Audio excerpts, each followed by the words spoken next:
Maintenant, on va parler du dispositif tactique de l'Olympique de Marseille, et notamment de ce 3-5-2, avec une question que l'on va se poser. Est-ce que, ça y est, ce 3-5-2, c'est la solution à tous nos problèmes?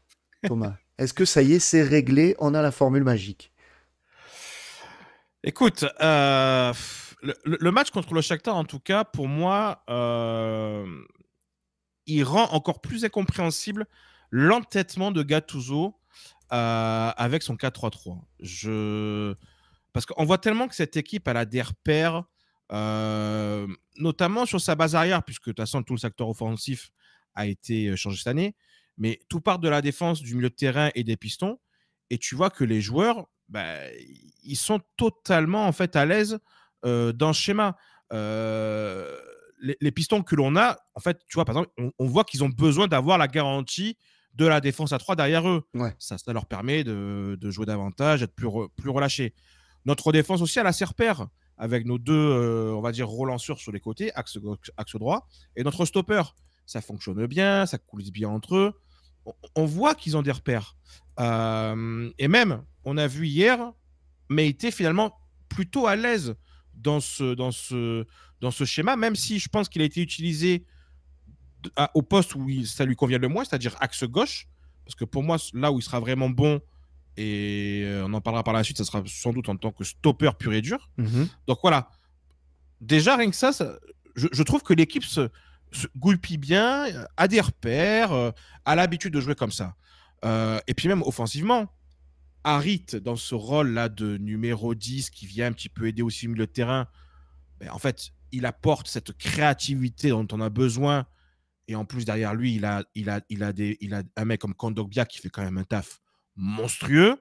Quand il y aura Verretou avec lui, ça sera encore mieux.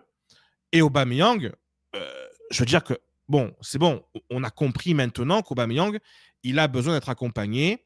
Et surtout, je trouve qu'il peut s'adapter à tous les profils, c'est-à-dire à la fois Moumbagnac, qui est un renard de surface, mais aussi potentiellement un NGI ou un Ismail Assar, plus dans un rôle de 9,5. Ouais. Donc, en disant ça, pour moi, je trouve que ce schéma, il est juste fait enfin, pour 90% de l'effectif. Et ça, depuis le début de la saison. C'est ça qui est terrible, en fait. Parce que même sous Marcelino, cet effectif-là, il doit jouer en 3-5-2. Parce que même les joueurs que tu as recrutés, Marcelino a fait jouer NJ ailier droit, Correa ailier gauche. Ces mecs-là, ce sont des mecs qui jouent dans l'axe. Voilà. Donc, il n'y a pas 50 schémas tactiques. 3-5-2, 3-5-2, 3-5-2. Je veux dire, limite, j'en viens à me dire que le 3-5-2, ça doit être la philosophie de l'Olympique de Marseille sur les 2-3 prochaines années. S'installer durablement dans ce schéma, peu importe l'entraîneur, mais voilà, s'installer et avoir une vraie marque de fabrique avec ce schéma. Ouais. Ouais, non, mais je comprends. Et c'est le sentiment un petit peu que vous avez l'air de partager dans le chat, hein. Je reprends vos commentaires. Hassen nous dit, c'est la bonne solution, pas à tous nos problèmes, mais tu vois qu'il y a un collectif meilleur et un style de jeu complètement différent. Toussaint Valézy nous dit, nos défenseurs centraux ne peuvent que jouer à 3. Oui, Ouais. mais c'est Le vrai. Rustix, le 3-5-2 nous aide beaucoup, mais il n'y a pas que ça. Ensuite, qu'est-ce que vous nous dites un petit peu? Techniquement, il faut améliorer pas mal de choses. Sur ce match, je vois un petit peu plus de cohésion d'équipe que sur les 2 derniers mois. Gassé, nous dit Alexandre, a très bien résumé. Tu mets d'abord tes cadres à leur meilleur poste et tu fais ton équipe autour. En Eh oui. l'occurrence, le 3-5-2 est très bien adapté pour nous. C'est vrai que je partage cet avis. Moi, je ne sais pas si ça sera la solution à tous nos problèmes, car il y en a encore beaucoup dans cette équipe, et notamment sur les erreurs qu'on peut réaliser en défense. Il y a aussi également pardon, un gros souci, je pense, au milieu, parce qu'on s'aperçoit que tant qu'on n'aura pas récupéré un Verretou à Eh oui. 100%, Ah oui, ça, oui. et même un Rongier qui manque aussi énormément, même dans la Mm -mm. rotation, ça sera compliqué de faire justement de la rotation et de pouvoir avoir la mainmise totale au milieu de terrain. Devant, la formule, elle semble un petit peu plus trouvée, effectivement, car on a un Mumbagna qui fait, je trouve, un excellent travail de haut but.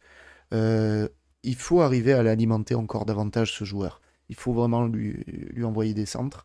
Et on a un Aubameyang qui est enfin libéré de cette tâche un petit peu ingrate pour lui de travailler de haut but et qui peut orienter ses courses enfin face au but et faire parler sa fameuse vitesse, quoi. Donc C'est c'est ça. c'est tout bénef. Et comme tu disais, il y a les latéraux aussi qui en profitent. Donc oui, Qu'en profite pas assez. Qu'en Pas profite encore pas assez, assez, ouais, hein. pas encore assez. Pas assez à mon goût, hein. C'est vrai. Et c'est d'ailleurs, on le verra dans les notes, c'est là où pour moi il y a le vrai axe de progression de cette équipe, c'est nos pistons. Ouais. Non, Alors, non, mais je c'est suis pour d'accord. des cas différents, hein. Un, c'est peut-être psychologique, et l'autre, c'est parce qu'ils viennent d'arriver. Mais nos pistons, en termes de centre, ça doit être mieux que ça. Ouais. Et comme tu le dis, hein, il faut alimenter Montbagna, hein. Ah oui, bien sûr. Montbagna, tu sens que il peut déménager n'importe qui contre lui, hein. Donc, Clairement. Donc très moi, très ouais, bon. le 3-5-2, voilà, c'est évidemment le dispositif qui, comment dire, qui sied le mieux à cette équipe. De là à dire que c'est la solution à tous nos problèmes, on va attendre un peu la confirmation sur quelques matchs, je pense. Mais effectivement, de toute manière, je vois pas comment mieux faire tourner cette équipe à l'heure actuelle. Donc, je partage clairement ton avis. Je vous se projeter sur le match de ce week-end. On va Ouais. parler de ce OM Montpellier. Et une première question que l'on va aborder ensemble, vous allez la voir tout de suite à l'écran. Est-ce que on peut être confiant face à Montpellier pour le match à Montpellier, enfin au Vélodrome face à Montpellier, vous m'avez compris, suite à cette victoire en Coupe d'Europe? Thomas, est-ce que tu es confiant? Bah, j'ai envie de te dire que le match du Shakhtar nous oblige à être confiants. Parce que ce match de Coupe d'Europe, ça reste pour moi le début, entre guillemets, d'une nouvelle aventure avec un nouveau coach, un nouveau discours. Là, j'en avais beaucoup parlé, le fait de dire qu'il ne fallait pas que Pancho reste, reprenne lui l'équipe, mais il fallait avoir un discours nouveau dans cette équipe pour relancer les mecs totalement. Donc voilà, sur ça, j'étais rassuré. Et puis surtout, on a eu des joueurs qui ont affronté le Vélodrome. Alors même si ça a été un Vélodrome finalement pas si hostile que ça, mais quand même, tu vois, j'ai trouvé qu'ils ont abordé le match de la bonne manière, même en étant menés. Ils n'ont pas paniqué. Donc psychologiquement, j'ai l'impression quand même qu'il y a du mieux. Donc ça s'est finalement bien passé dans les tribunes, dans les virages contre Shakhtar. Je vois pas pourquoi ça se passerait mal contre Montpellier. Ouais, En l'état, voilà. Donc ça déjà, c'est un élément à prendre en compte. Et je pense qu'ils ont vraiment envie en plus d'enchaîner une deuxième victoire au Vélodrome. Maintenant, Montpellier, c'est un adversaire qu'on a joué il n'y a pas si longtemps que ça, hein. Il y a deux et mois. oui, et Il y a oui. 2 mois. Et c'était dans un 3-5-2 de Gattuso. Alors bon, Hmm. le 3-5-2 que Gattuso n'assumait pas, mais quand même, c'était dans un 3-5-2. On se rappelle que ça avait été un match dur. On avait eu une possession très stérile. Ça avait fait un partout, avec un but de verre et tout.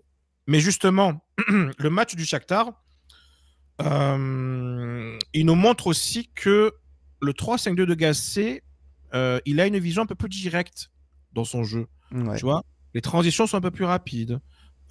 C'est, on n'est pas sur de la possession à outrance, comme on pouvait l'avoir avec Gattuso qui ne servait à rien. Là, tu vois que, hop, on ne se prend pas la tête. On va au plus simple. Et comme l'a dit Gasset, de toute façon, là, il n'a pas le temps de travailler des concepts tactiques de fou furieux.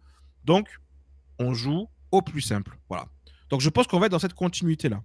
Et donc ça va être quand même quelque chose de nouveau qu'on va proposer à Montpellier sur ce match-là. Donc obligatoirement, malgré tout, Montpellier s'attend à avoir un autre type de match qu'il y a 2 mois. Et puis dernier point, moi qui me rend confiant pour ce match contre Montpellier, c'est que Montpellier a quand même beaucoup de mal en déplacement. Il reste sur 5 défaites en 6 déplacements en Ligue 1. Ils ont simplement gagné à Metz. Sinon, ils sont pris des 2-0, des 3-0 bien comme il faut. Donc Montpellier se déplace mal. Nous, finalement, à la maison, on reste invaincu, si je ne dis pas de bêtises, en championnat. Mhm. Donc, voilà. Je suis plutôt confiant pour ce match contre Montpellier. D'accord. T'es plutôt confiant. Moi, un petit peu moins. Un petit Pourtant, peu. pourtant c'est toi l'optimiste d'habitude, hein. Ouais, ouais, ouais. Mais là, cette saison, ils m'ont tellement entamé psychologiquement. Je pense que on est passé sur un autre niveau. Non, mais disons que on retrouve de la confiance. Ça, oui, on en retrouve. Ça, il n'y a pas de doute. Par contre, de là à dire, voilà, on est confiant, on va battre Montpellier. Attention, ça sera un adversaire, je le répète, bien différent. On connaît la capacité qu'ils ont, les Montpelliérains, à venir nous titiller au Vélodrome. C'est une équipe toujours particulière à jouer, hein. Comme tu l'as dit, le match chez eux, fin décembre, on l'a pas gagné, hein. C'était un match horrible, Mmh. rappelez-vous. Montpellier a cette capacité à pourrir les matchs. Il faut en plus qu'on récupère physiquement. Un Kondogbia, on va voir s'il arrive à enchaîner. J'espère un retour de Verretou aussi dans le 11 de départ. Parce que Ça serait si tu... important. Ça Voilà, serait important, ça. pour moi, c'est ce qui pourrait pardon, changer la donne, Verretou. Ça sera vraiment l'élément déterminant de ce match. Si tu te retrouves sans Verretou et avec un Kondogbia diminué, et que tu dois faire encore avec Onana, Harit ou Naï, laisse tomber ton milieu, il va prendre l'eau, hein, je te l'annonce. Mais après, on est à domicile. Je pense que oui, on peut le faire. Mais voilà, attention, si le scénario tourne mal, on le sait bien, domicile aussi, on peut ressentir une certaine pression du public. Et la rechute, c'est pas à exclure. Non, C'est pas parce que tu as gagné contre le Shakhtar qui est niveau presque Ligue 2 Oh, que du coup tu vas te retrouver à briller face à Montpellier. Moi, j'y vais pas en toute confiance dimanche. J'y vais rassuré, rassuré, mais mais pas, pas pas, en, confiant. pas en pleine confiance, pas en pleine confiance. On aura le Ah, temps, moi, hein, moi, on je, moi, va. je me dis que sur le match, j'ai pas regardé les cotes, hein, mais à 80%, on doit gagner, quoi. Tu vois? Alors je Donc, peux la regarder la cote, je peux ouais, non, aller. on peut regarder ça vite fait. Mais voilà, pour moi, ce match-là, il faut le gagner. Voilà, la cote, on est à 1,71. C'est tout? Oui, oui, Pas parce que énorme, hein? 1,71, Montpellier est à 4,65 et le match nul à 3,95. 4,65. Incroyable. Moi, je te dis, non, il y a une vraie. Il se déplace mal aussi, Montpellier. Ça à prendre en Il se compte, hein. déplace mal. C'est-à-dire à l'extérieur, ils ont beaucoup de mal, hein. Non, non, moi, je te dis, il y a moyen de faire quelque chose. J'ai vu passer une question dans le chat aussi. Est-ce qu'il faut qu'on te fasse tourner un peu sur ce match-là? Et Non. tu vois, ça rejoint un petit peu ce que je disais. Tu vas voir un petit peu la condition des joueurs. Est-ce que tu auras besoin Oui, de faire oui, tourner oui. ou pas? C'est là que c'est un petit peu compliqué de savoir si tu vas pouvoir aligner les mêmes joueurs, que ce soit au milieu de terrain ou en attaque. Parce que la question portait surtout sur l'attaque, si je dis pas de bêtises. Oui, mais en fait, naturellement, je pense que ça va tourner parce que Balardi va rentrer dans le match. Onana, je suis pas persuadé, même s'il pourrait jouer avec Kondogbia et Veretout, par exemple, ou avec Kondogbia et Harit, par exemple, si Veretout n'est pas là. Parce que là, par exemple, tu vois, aujourd'hui, j'ai mon Onana devant Unai, hein, dans la hiérarchie, par exemple. Ouais, Euh, Garcia, bon, je pense pas. À la place de Merlin, je pense pas. Et devant, est-ce qu'il va titulariser Ismail Assar? Je suis pas sûr.